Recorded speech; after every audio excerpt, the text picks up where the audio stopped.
So, sobrang nakaka-proud kasi who would have thought we're just a supposedly small online show and then mga baguhan and then biglang Best Asian Short Form Series. So,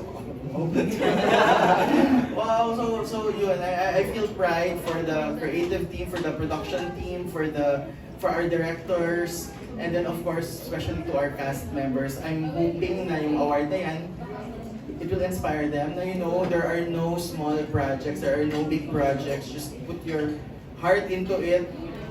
Mapapansin ka kung talagang magaling ka.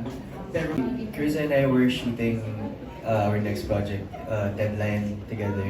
We were mga 5 p.m., 6 p.m. na tayo. Tapos kakatapos lang namin ng eksena. Tapos nakita ko lang sa feed ko bigla, nag-posting Star Magic ata, na nanalo yung Zoomers. Tapos nagulat ako and our producer was there because she's also, the producer ng Zoomers is also producing Deadline. And she was there too, si Ate Katsi, and she was there. And congratulations kami sa isa't isa to one another.